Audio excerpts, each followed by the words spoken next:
अस्सलाम वालेकुम प्यारे बच्चों, बैंक बॉक्स में खुश आमदीद।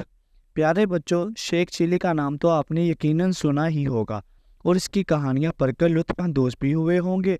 आज हम इसकी हमाकत से भरपूर कहानी सुनते हैं। किसी गांव में एक बुढ़िया रहा करती थी, जिसका एक ही बेटा था, जिसका नाम चिली था। वो बहुत कामचोर, बेवकूफ़, सुस्त और काहिल था। इसे बस एक ही काम आता था और वो था शेख ही बिगाड़ना। जहाँ लोग इकट्ठे होकर बैठा करते थे, उनके करीब जाकर खुद भी बैठ जाता और उन्हें गुफ्तगू का मौका दिए बगैर अपने झूठे सच्चे कारनामे बयान करने लगता था। गांव के लोग इसकी आदत से बहुत तंग थे और इसका नाम शेख चिली ही रख दिया था। वो अपने नाम की तरह बड़े बड़े ख्याली मंसूबे बनाता था, लेकिन किसी पर अमल नहीं करता था। एक दिन इसके ख्याली को पकाने की आदत से चढ़कर एक शख्स ने इसे कहा, शेख साहब, आप इतने बड़े मंसूबे क्यों बनाते हो? आपने एक हफ्ते बाद इस दुनिया से कूच कर जाना है, अपनी मौत का ख्याल करें। ये सुनना था कि बेवकूफ़ शेख चिली को एक हफ्ते बाद अपनी मौत का यकीन हो गया और उसने इसकी तैयारियां शुरू कर दी। पहले इसने कब्र खुदवाई और फिर जाके इसमें लेट गया। 6 दिन गुजर गए, कुछ ना हुआ। 7वें रोज शेख चिली ने सोचा, ये इस शख्स के बताए हुए एक हफ्ते का आखिरी दिन है, शायद अब मौत का फरिश्ता आने वाला है।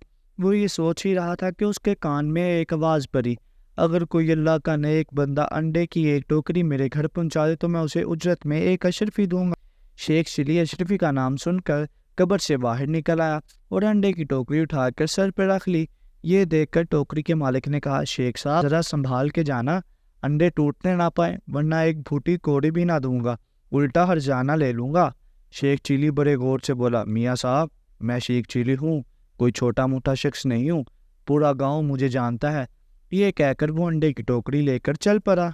ख्याली पकाओ पकाने की आदत तो थी ही। सर पर अंडों की टोकरी रख कर रात चलते हुए उसके जहन में एक ख्याल आया, अंडे पहुंचाने की मजदूरी मुझे एक अशरफी मिलेगी, बड़ी रकम है।